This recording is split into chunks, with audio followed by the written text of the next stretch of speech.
Hi, I'm Jonathan, and I'm a Mickaboo volunteer. In fact, all the people presenting today are Mickaboo volunteers. Mickaboo is a 100% volunteer 501c3 nonprofit dedicated to education and the rescue and adoption of companion birds, such as parrots. We're a virtual organization with no paid staff and no physical location. And we're caring for more than 450 birds right now, spread across more than 100 foster homes. We rely on donations to be able to serve the birds, and due to the poor state of health that many of our birds arrive in, our veterinary bills average $50,000 a month. That wasn't a misprint, or whatever the voice equivalent of that is. $50,000 for essential vet care every single month.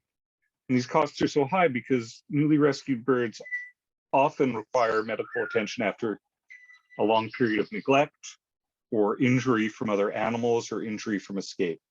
So if you're able to help, please consider donating. And if you're looking to adopt a forever bird friend, you're in the right place. Okay, end of infomercial. Let's talk about the adoption and foster process.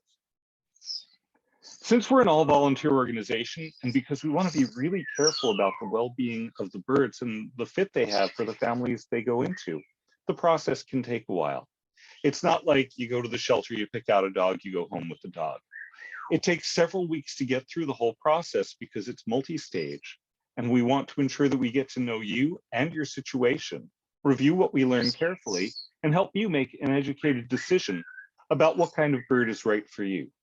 It can take 8 to 10 weeks, sometimes longer for a bigger bird. Please be patient because the results are really worth it.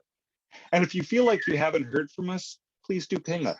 Sometimes things do accidentally drop, and the reminders can be welcome and helpful. So how's this process work?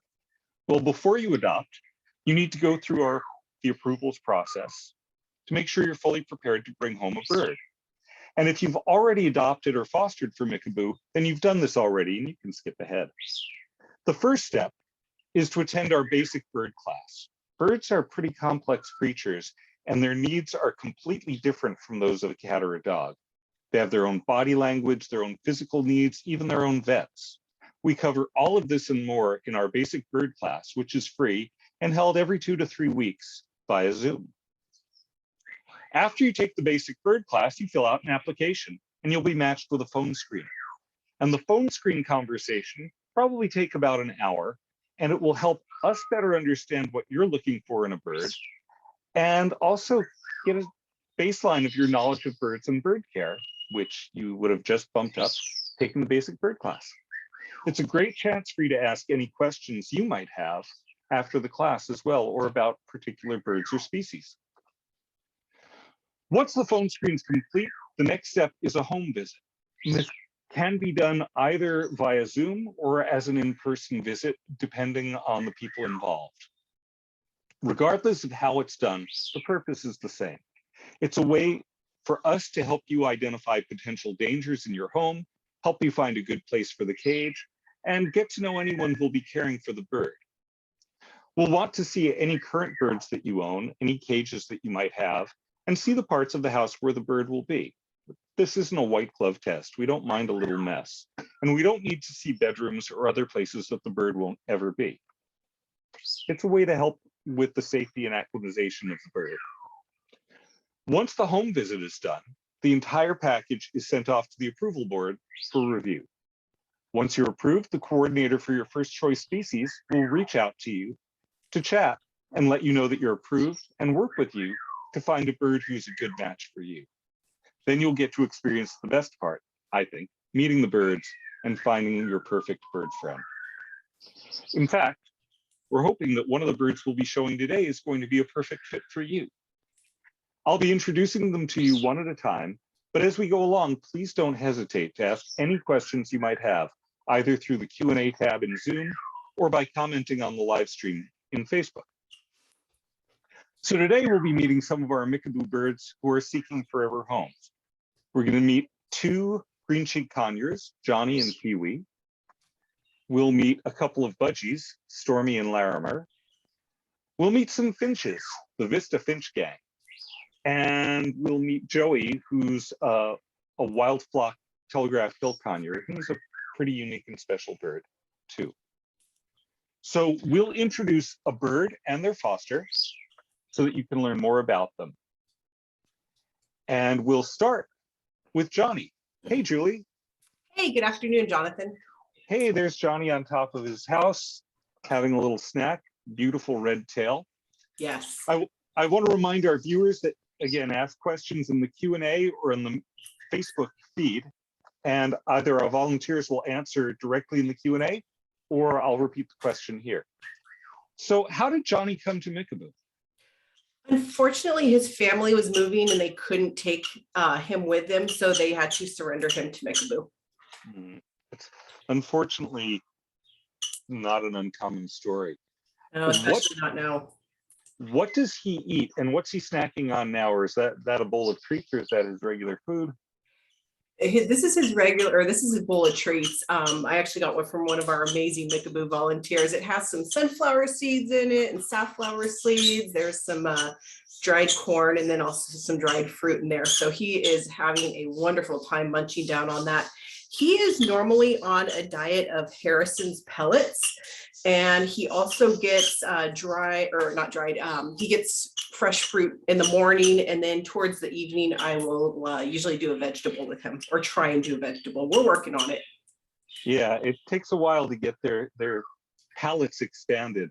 And having a bowl of treats, you described a really good diet. And to be on video and on in a new situation like this is definitely worth some reward. Definitely. What are his housing requirements? How big a cage does a guy like Johnny need? He is in a beautiful flight cage right now, and that's about 38 inches in height. It's also 20 in depth, 21 inches in depth, and then about 32 inches in width. Nice. And I'll add that for all bird cages, one of the things we'll talk to potential adopters about is bar spacing. Bar spacing is really, really critical to avoid injury to birds. So that's one of the things that we'll touch on in the class and in your various meetings with Mickaboo coordinators. So does Johnny fly? He does. Now, I don't know if you can see it or not. Maybe I can try and move his bowl a little bit this way. He actually broke his left wing whenever he was younger. We're not exactly sure of the circumstances, but it has healed. Not great, unfortunately. He does fly, though, and he's a very skillful flyer. He flew over the other day from his cage to my kitchen and landed perfectly on the dish rack. And then just last night, he was, I guess, maybe bored whenever he was out on top of his cage. So he flew up on top of the fan, which of course was not running, but yeah, he flew up and he sat on top of the fan for a little bit. So he's very skillful at his flying. He's not a strong flyer, but he does fly. And a lot of people may not know that because companion parrots often have had their wings clipped or a wing injury. Being a skillful flyer is not a given. So that's really cool. And landing is especially tricky. So yes. That's great. That's very cool. How does he interact with people? He seems comfortable being around you. Does he step up? Does he like to be on people? How does he like to interact? He will step up starting at like my wrist. I'm finding that he really does not like hands, so we're working on that. He's gotten more comfortable in me putting my hand in the cage, but he'll start stepping up on your wrist, and then he likes to climb up your arm, and he loves to shoulder surf. So if he could spend all day on your shoulder, that would be completely fine with him. I can see now how he's holding that left wing and the fact that it's injured. So yeah, now I see what you're talking about. It almost reminds me a little bit of a cape, the way it kind of hangs down a little bit. It doesn't seem to bother him at all, though. I like the idea of a cape. It's super bird, super yes. Johnny. So it sounds like he likes being on and with people. What does he like to do? What's a typical day? What does he need and like as far as toys go? He loves attention. So if I'm even just talking to him from across the room, he's good with that. And he enjoys watching his foster sister, who is a 12-pound Chihuahua Dachshund mix. If she, will go and clean up around the bottom of his cage, it's so cute to watch him put his head over kind of cocked and just watch her all around the cage with one eye. He has several toys in his cage. Mickaboo usually mentions a minimum of 4 toys, but he has one in particular that he absolutely loves. And I'm seeing more that it's the bells. He likes things that make noise. So he has that, and he also has a ladder he plays with a little bit. Nice. So he likes to have things to climb on and things to make noise.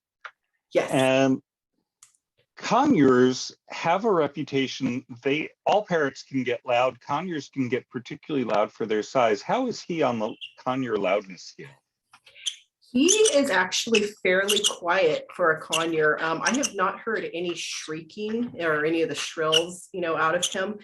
He has a call that he makes fairly regularly, and it's, just a back and forth. I don't even know how to explain it. It almost reminds me of a flasher, like whenever you're listening in on your car and you have your turn signal on, that TikTok kind of thing. It reminds me of that, but it's a very low whistle kind of call that he will do. Got it. Nice. So it sounds like, if he's not a particularly loud guy, he might even be, one of the unusual birds who would do well in an apartment rather than a house.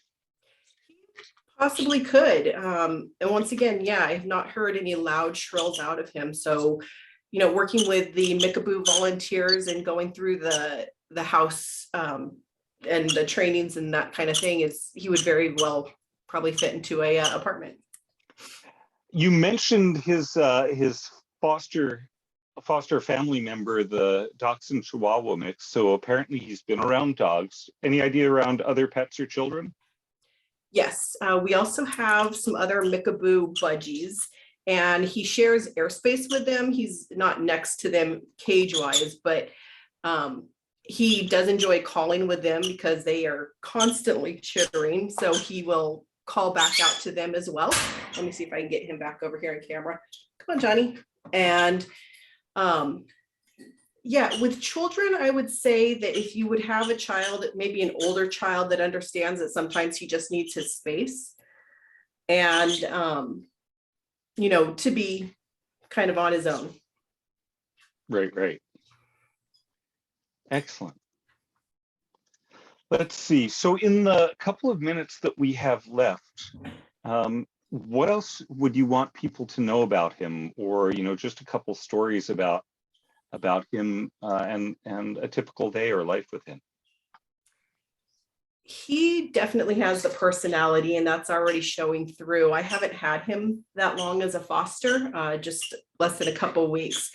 And a lot of times with our fosters, we find that the personalities don't come through until maybe a couple months in, but he loves the attention, likes being around humans, and enjoys watching things. One of the things I found that was very cute just the other day was I did not give him his fresh fruit in the morning. So he has a treat cup that stays in his cage, and he let me know with that treat cup that it was time for his fresh fruit.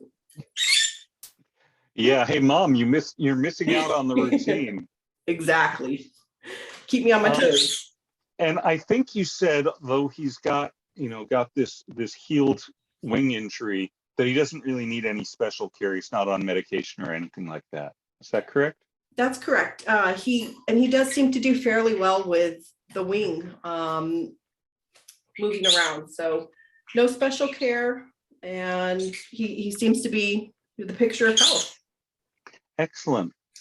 Well, thank you so much for sharing him with us, Julie, and hopefully there are some people looking for conures who are hanging out with us today, and they're meeting Johnny, and they're going to meet another conure, Kiwi, next.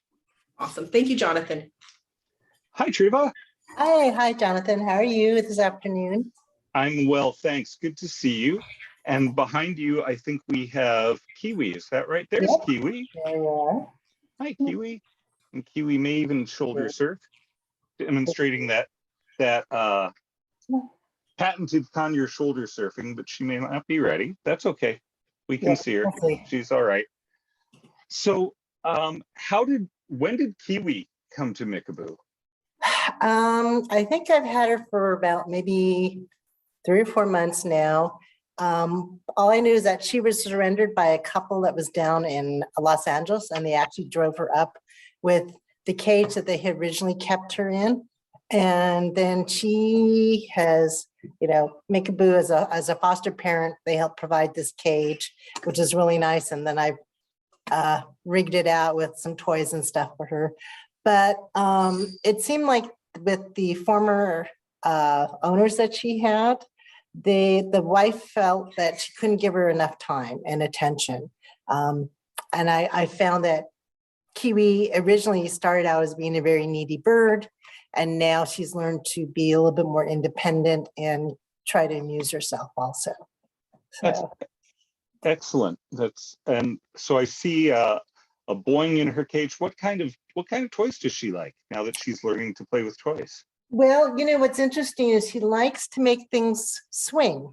So it reminds me of, how you used to have those circus performers where they would start one plate spinning and they run over and start another plate spinning. It's like she would hop around and she'll go to the very back one and start it swinging, and then she'll hop on down and start the other one swinging. So it's funny because as soon as one stops, she runs back over and climbs up on the bars and So she originally had a mirror in there, and I took the mirror out because she would spend just hours just hunched over in front of the mirror. So I thought that wasn't really healthy. I don't know if she thought that was her mate or whatever. So we took that out, and haven't really got into bells, but it's really funny to see her. Like, she's just a busy gal. Like, I got to keep these things moving or something. So it's kind of funny. I love this spin my toys game. That sounds like a riot. She's a real cutie. What does she eat?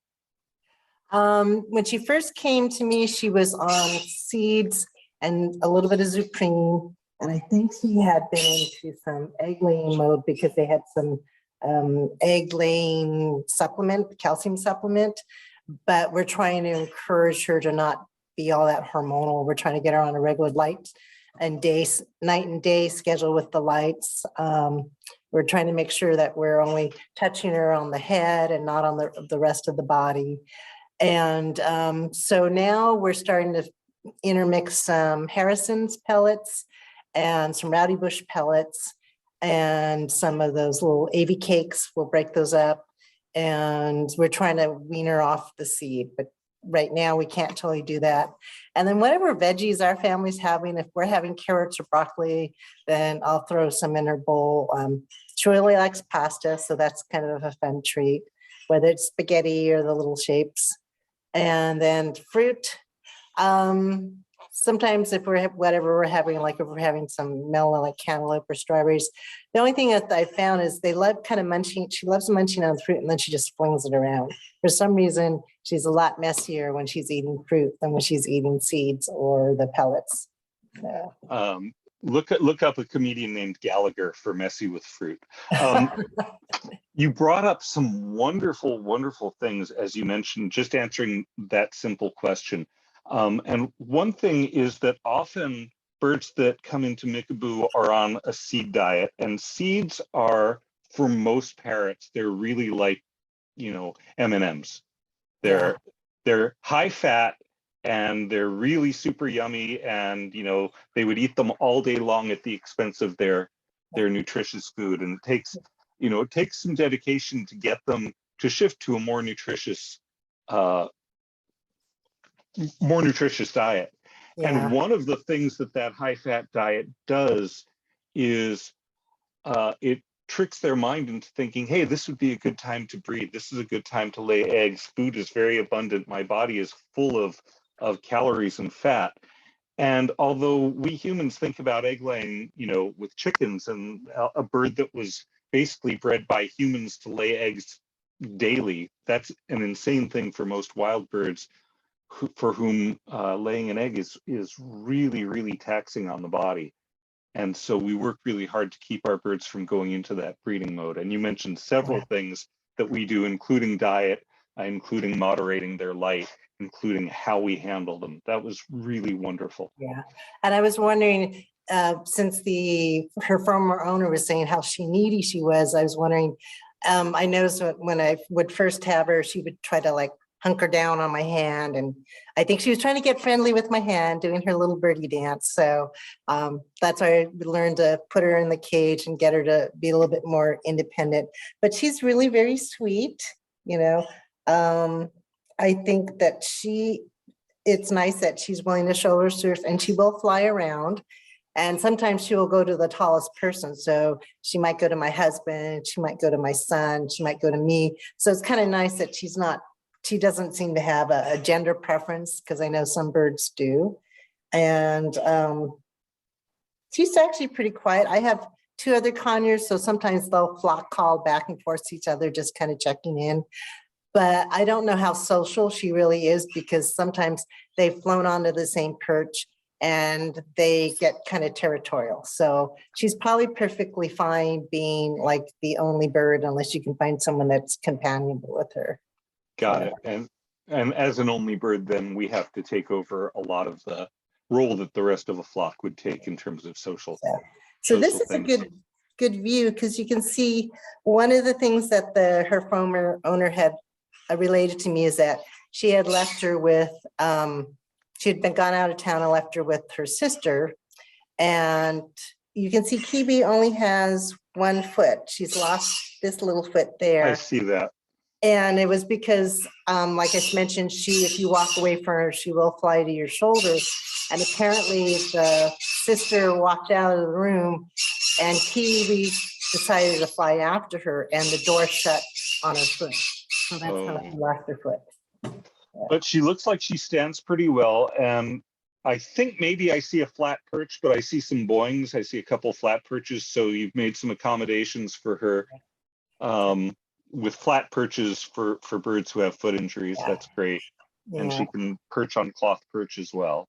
Yeah. So, and she doesn't really spend a lot of time on the bottom of the cage. She will actually reach down to her water bowl.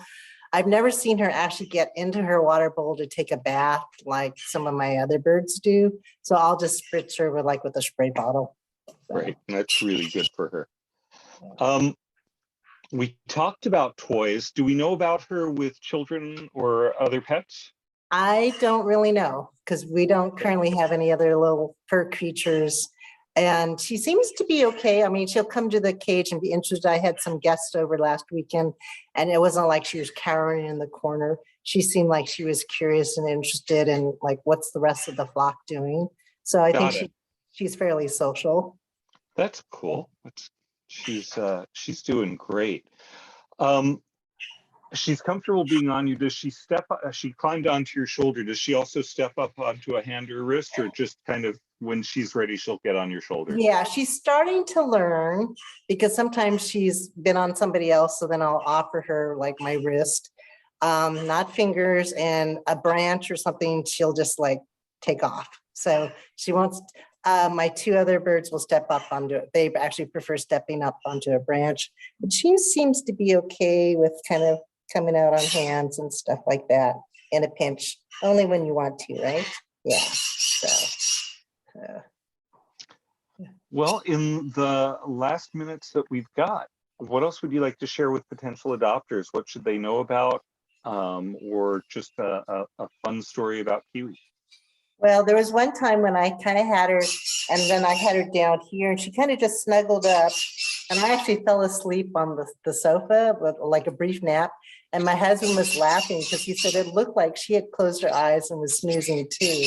So I think she was kind of just so, and the other thing that's fun is when she finally became comfortable enough that she would just start preening away. And, it's kind of funny. You see, they reach all the way behind and pull out their feathers and stuff like that.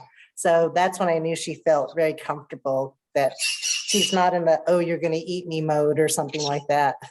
Right. And those are your other conures we're hearing now? We were just talking about how, they're shrieking away. we've been talking about how conures can be noisy. So that was a great demonstration of that.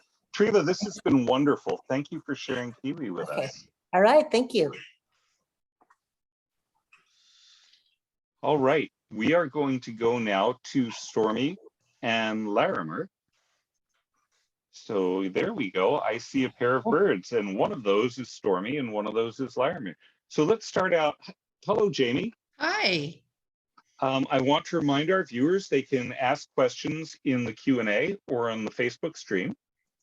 And let's start with who's who. Well, Stormy is our little gray budgie right here.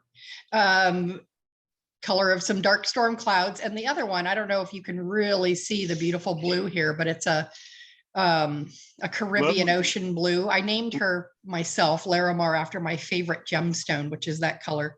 Oh, nice. Yeah, that's the two. So Stormy, the gray storm clouds, and Larimar, the beautiful pale blue stone. Do we know how old they are? We do not.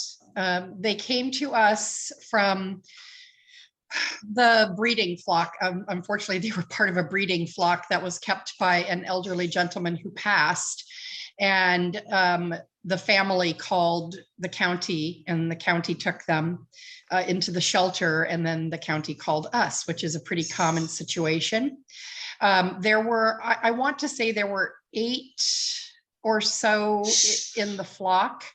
And I took 2, and other fosters came and took some of them. These 2 seemed to like to be near each other, and so I chose them to keep them together. I've had them for, oh gosh, I want to say 6 months, and they are very closely bonded. They enjoy being together. And there are other budgies in my flock as well, and they are friendly with all of those as well. We don't know how old they are. The veterinarian who examined them guessed that they were young adults. They definitely are not chicks anymore, because they would have stripes that would go up close to their beak. They're near. You can see there's another budgie in there, an elderly lady who she likes to argue with everybody, the yellow one down there. That's Dandelion. Hi, Dandelion. Oh, that's enough, girls. So you mentioned a couple of things that are really worth noting. One is that budgies are very, very social, and we will only adopt them in pairs or groups, or to an adopter who already has budgies is the only way we would adopt a single budgie. And these 2 are what we call a bonded pair. That is, they're good friends. A bonded pair doesn't necessarily mean mates, but good friends who really have an emotional attachment to each other, and we want to keep together. Yes, they would be very unhappy, I think, to be separated. Yeah, that's kind of the definition of a bonded pair. Yeah. And it's a great illustration of that. Do either of them have any special needs? No, they are both healthy? They're both very healthy, vigorous birds. They flit and fly around. In fact, just yesterday, I picked up a flight cage from Mickaboo's storage facilities, and they're going to be moving into, this is a pretty good sized cage, but they're going to be moving into one that's even bigger, so that I can increase the number of budgies in there and have them have their own little flock. Right. So how big a cage are they in now? This cage which would give us a good sense for a cage for 2 budgies. Yeah, this one supposedly can have up to 5, but I think 3 is really the best for this cage. This one is about just shy of 30 inches wide, just shy of 30 inches tall, and 22 inches deep. So it's not a bad size, but yeah, you can see they've got some space to fly across, but more space is better. And so the one I'm getting is over 3 feet across, and it's 40 inches tall, so 3.5, almost 3.5 feet tall. So they'll have quite a bit more room to flit and fly around. So we had a question: is it best to have a single parakeet to bond with me easier? And parakeets, that is budgies, tend to be much happier when they have other budgie friends as well. And they might take a little longer or a little more work to, bond as much with humans, but they will be much, much happier with another parakeet friend. Yeah, budgies in the wild, hang out in flocks that number in the hundreds or thousands, and they feel safe in numbers. You know, that's their nature. They are not happy to be alone. I think even if they had a human they were closely bonded to, they would not be as happy in their lives as they would having other budgies around. Yep. And as I mentioned before, that's why our policy is what it is, that, you know, we don't adopt out single budgies unless the home already has another budgie or budgies, because they're just much happier with budgie friends. Mm-hmm. I don't think we talked about what do they eat. And budgies are an exception where I was talking about seeds. Budgies actually, as grassland birds, a big part of their diet is seeds. But what do these guys eat? So because they are naturally seed eaters, I do give them a really enriched seed mix. It has a lot of different lower fat seeds mixed into it. I buy it from China Prairie, and you can mail order from them. And it has other components in it, like dried blossoms and some dried bits of vegetable and herb. And then I also mixed in a whole bunch more dried herbs some of which I buy at the grocery store in the bulk section, others which I grow and dry. So they have that always as sort of their base. But I also give them in the morning freeze-dried fruit and vegetable mix that I make myself using pieces that I get from Trader Joe's and Amazon.com. And so it's got carrot, spinach, broccoli bits, corn, blueberries, and some other things. And I crush it a little bit for them because they have such small beaks. So that's a morning diet, so that it won't rot while I'm at work. And when I come home, they get fresh fruits and vegetables in the evening because I can clear those out before bedtime. Right. So late afternoon or evening, they'll take grated carrots and bits of herb and bits of vegetables and so forth and make a meal out of that. Now, how do these two interact with people? Do they step up or do they appear frightened? If they're coming from a flock, they probably weren't interacting that much with people until they came to you. That's true. And they react pretty timidly. They want to fly away. Even when I come to the side of the cage, if I come too close, like at feeding time, they just make sure to go to the other side. But I have had occasions where I've had to handle them, to put them in a carry cage to go to the vet, for example. Stormy puts up a little more of a fight and will nip. Larimar doesn't tend to nip as much if she has to be picked up. And they're very curious. And I do think that once they had a forever home where they could come out more, they can't really do it here because I have a three-legged cat that wants to hunt them. So she likes to look from down below, and they don't seem afraid of her, and that worries me. I'd rather have them be afraid of the cat. They don't seem to be. So they don't get a lot of flight time. I don't want them to land on one of the cages of the bigger birds with the bigger beaks and lose a foot or something. So they haven't had as much out time as I would hope they would in their adoptive home. Got it. That makes sense. So we've been talking about them as a pair, but how are they different? What makes each one unique? I think Larimar is the more curious of the two.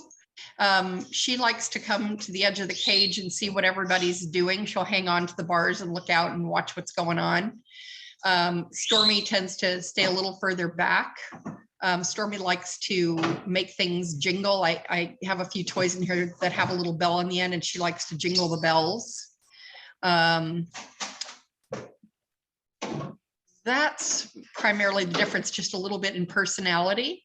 Right. They both, in fact, all three of these ladies love to shred, and I have new shreddables in here that I just got from our fundraising auction. Yay. So these are these two, this one and this one, the shooting star over here, are brand new, and they'll be chewed to bits within 2 weeks. They'll have reduced them to a pile of little bits. Shredded stuff. You bet. They love to chew up shreddables. So in our last minute or so, what else would you like to tell potential adopters about these two, or things they might need to be aware of? If you have not had birds before, you'll be charmed because they sing so sweetly. They're not overly loud, so you could have them in an apartment without causing any sort of a problem with your neighbors. You could have them in a home that was close to other homes, and you're not going to your neighbors aren't going to hear them. They put themselves to bed as soon as it gets to be dusky. They are absolutely quiet. Right now, with the day being as long as it is, I force that. I have them in a bird room where I can pretty much shut down most of the light and put them to bed after they've had a 12-hour day. Right. But they're a good house companion without some of the noise issues you would have with some other larger breeds. With bigger birds, yeah. Mhm. Okay, thank you so much, and and for sharing these two, Jamie. They're just really sweet, and a nice pair of budgies looking for a home, folks. Thank you very much. We have been focusing on fairly small birds. Green cheek conures are on the small side of the medium birds. Budgies are small, and now we're going to get really small. Let's get small. Hi, Kate. We're going to talk about the Finch gang. Yes, we're going to talk about the Finch gang. These are the Vista finches plus Bonnie and Raclette. So let me turn my camera around so you can see these cuties. There they are. There they are. There So are the Vista Finch gang, these came in from an aviary? They did. And I wanted to say a word about aviaries. You know, there are people who are, set up an aviary and don't try to restrain any breeding with the finches, and the finches turn from 2 into 200 before long. And Mickaboo has done some incredible work rescuing finches from aviaries that had to be sadly abandoned by elderly owners going into the hospital and things like that, and has done several large rescues. I believe that there are over 100 finches waiting for a wonderful forever home. And they're each one so darling. And I'm just here, I think, to be a cheerleader to say a lot of people could have some real fun with finches if they wanted to add a cage of finches to whatever birds they already have. So let's talk about the fun. What's it like having finches around? Well, And first am of I all, seeing that there's 6 of them in here? there are 8 of them in here, actually. Ah. There are 8 of them in here. And most of them have names because they are really quite distinctive birds.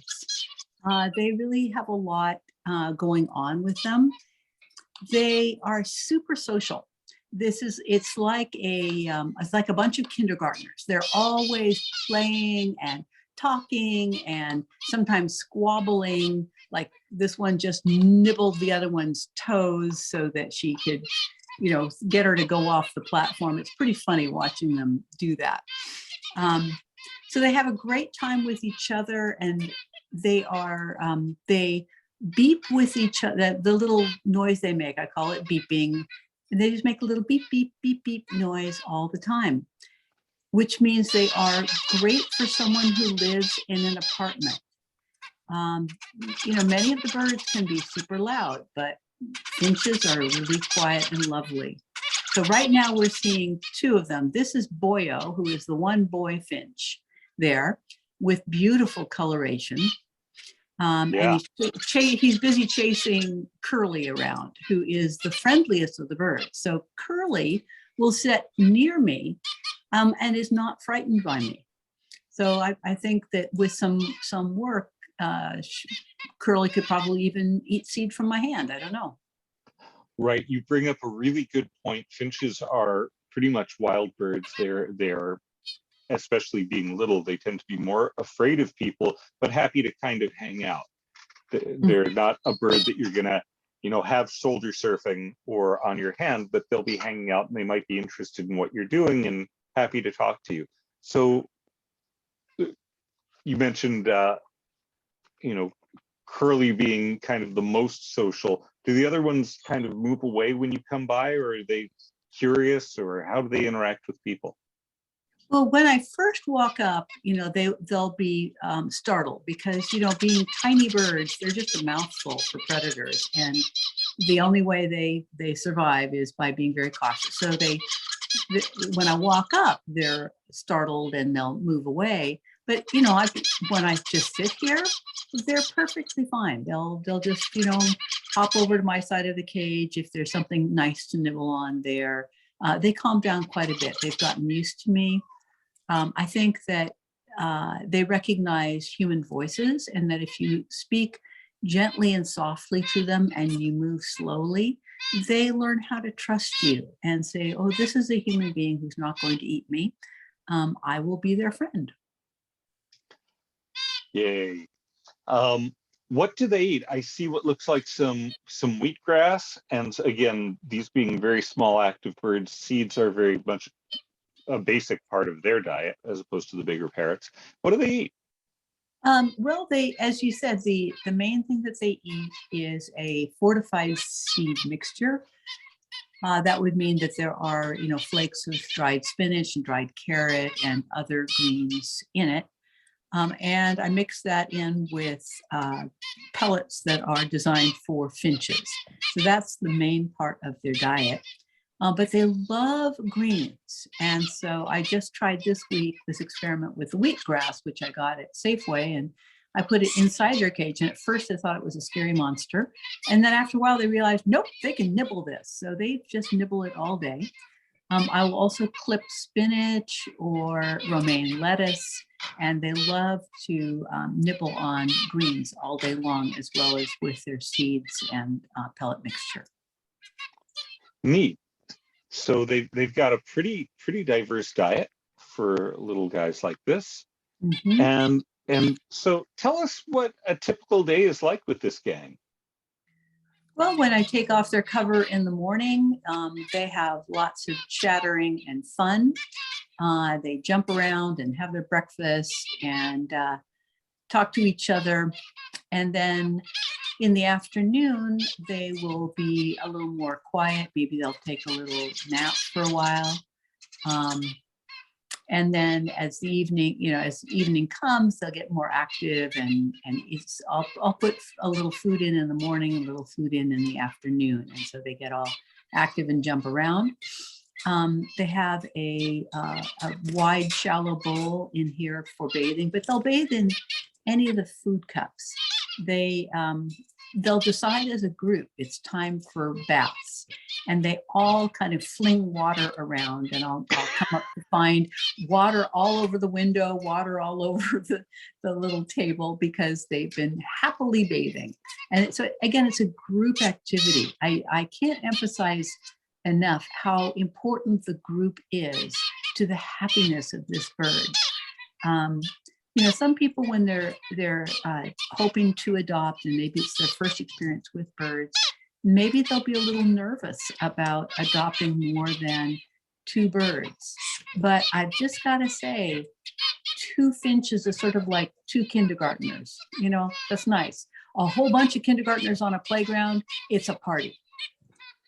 So this, I would say 4 would be minimum, and 6 to 8 would be ideal, given that space constraints. Because so you had asked some of the other people about cage size. So this cage, I'm looking through the narrow end of a cage that's about 30 inches wide. And it's about 18 inches tall. And I'd say this is probably too small for this number of birds. I would say that a cage that is closer to, 4 feet than 3 feet wide would be good. But I've also seen them in taller cages. If someone is not sure if they've got room for a wider cage, if they have a taller cage, one that's 60 inches tall instead of 4 feet wide, they're fully flighted within their cage, and they need the exercise of flying around. So we see them just flitting around, all over here. It looks like they really enjoy having a lot of different perches and some swings. And Yep. and what other kinds of toys do they like to have? Well, they have this long braided one here, and they are kind of shredding the bottom of it happily. They are not as toy oriented as a conure or some other birds.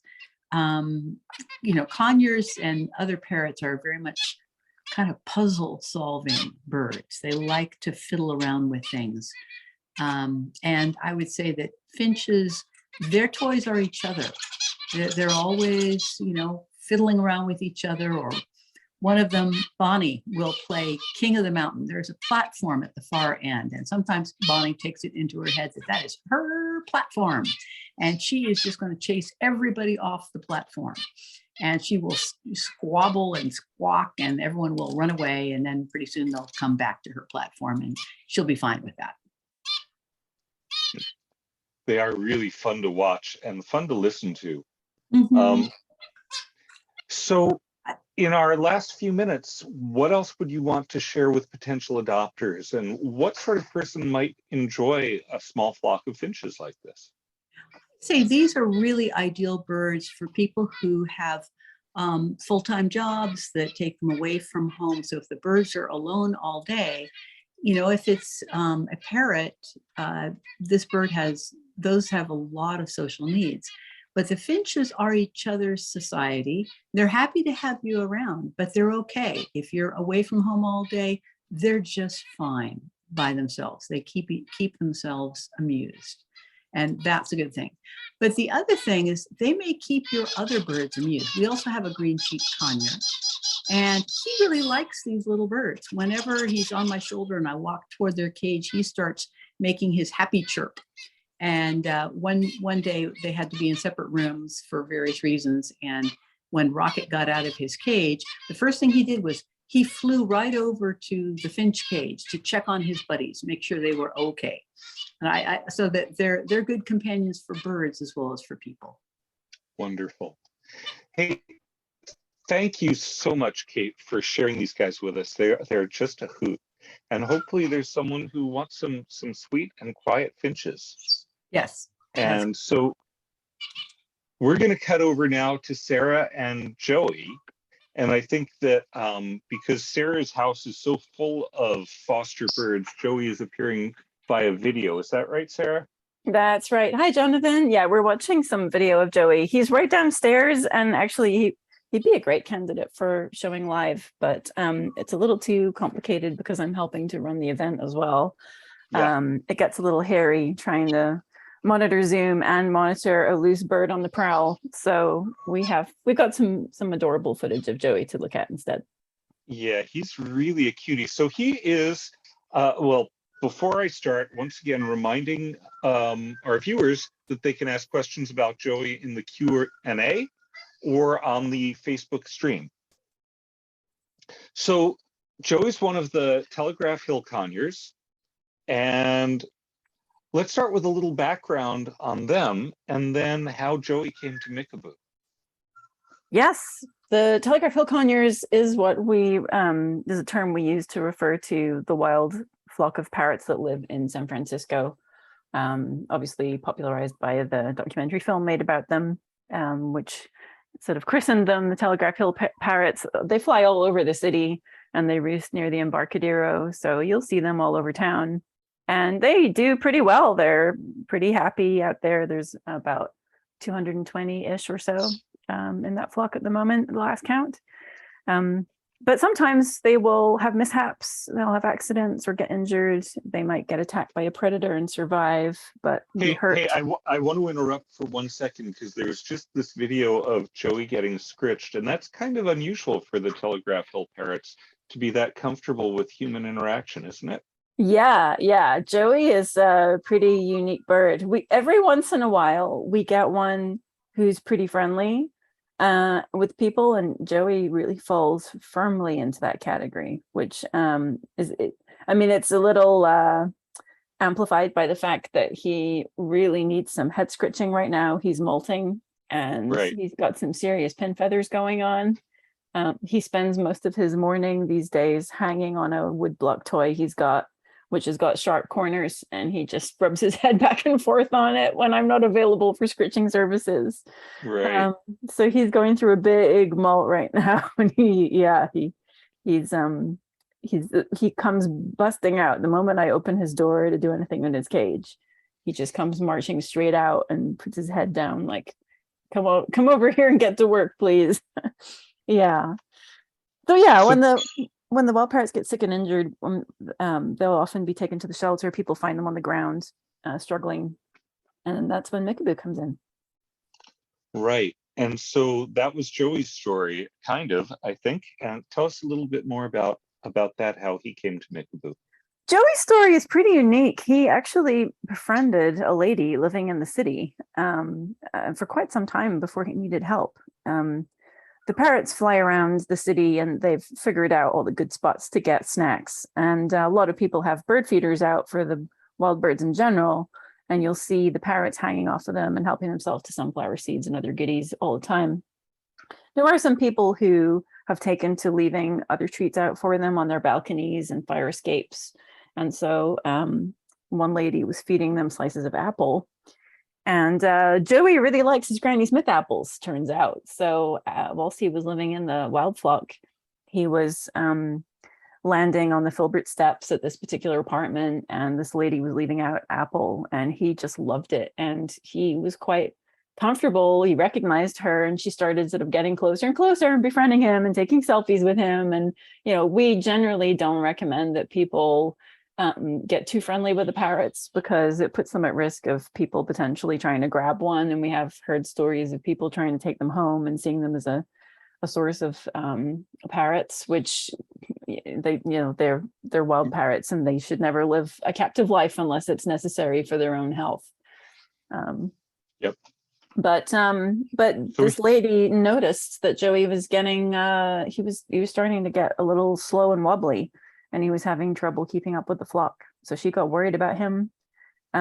She looked up parrot rescue and found Mickaboo and contacted us, and we talked to her, and she showed us some pictures and videos, and we said, yeah, he's not doing well. So skip him up in a box and get him over to us. The flock was starting to peck at him and ostracize him, right? That's right. Once the flock think that a bird is struggling, they will abandon them and push them away because they're a risk. They're going to attract predators. And so it's a survival practice. It's very sad, and nature's a little brutal that way. But yeah, for the flock's own safety, they will kick out anyone who looks like they might not be well. And that was what happened with Joey. He started showing up on his own, looking for food at the balcony, and looking like he wasn't doing so great. Right. So he was wobbly, and that sounds like chemical poisoning from probably rat poison. Yeah, and we do see that. We usually, most years, we take in somewhere between 10 to 15 birds, and some have just had kind of straightforward injuries from accidents, crashing into buildings or cars. But we do see quite a number who have all the telltale signs of having ingested rat poison. And please, if you live in the city, please don't use rat poison, and certainly don't scatter it around loose on the top of apartment blocks and whatnot, because we get a lot of birds that come in, clearly have all the symptoms, and they often will end up having seizures and passing away. It really just depends how much they've been exposed to. So how sick was he, or is he? What did the doctors find out, and what kind of special care does he need? Well, now he's doing great, and really all he needs are rope perches. You can see his cage is set up with a lot of rope perches in it because they're easier for him to grip on. So we don't give him wood perches, although he does have a wood toy he likes to climb on. We give him the rope ones that's easier for him to get around. He'll use his beak a bit more to grip on and help him as he's moving around. So it's like his third hand. But with the bromethylene poisoning from rat poison, it's really a case of fluids and supportive care. Occasionally they'll have digestive issues because it slows down their digestive system, so they're more prone to issues in their GI tract and infections. But Joey's not on any medication now. He just needs good, healthy food, fresh food, a lot of weighing in checks because he likes his food a little bit too much. he still eats like he needs the calories for flying around in the city, but these days his lifestyle is a little bit more laid back. So we have to weigh him regularly because he'll eat and eat and eat. You really got to portion his meals out. So he's doing great now. That's great. He's so cute. You mentioned, we were talking about these birds being, wild birds who are used to a flock, and normally the Telegraph Hill Conures are another bird that we only adopt in pairs, but it sounds like, well, has Joey found a birdie buddy, or might he be one of the rare ones who would make an okay only parrot for someone? It's a tough question. We do try and pair them up because we do find they do a lot better when they have a wild parrot friend, but they are all individuals and they don't all like each other, just like people. So we have tried him out. He spent a couple of months living with a volunteer who has a couple of wild conures, and he was not interested in them at all. So she brought him back to me saying it didn't really work out. The dating game was unsuccessful. So that combination wasn't particularly worth maintaining. So he loves being at my place because I've got quite a few wild conures here that I'm fostering, and he doesn't really want to hang out with them, but he just wants to vocalize with them. So as a flock, when they all get excited in the morning, they all talk to each other and they have a big group call, and when it's mealtime, they're all telling each other, I've got my food, have you got your food? Yeah, I've got my food, I'm still waiting for my food, I'm gonna make more noise. And he loves vocalizing with the other birds. They'll all vocalize together.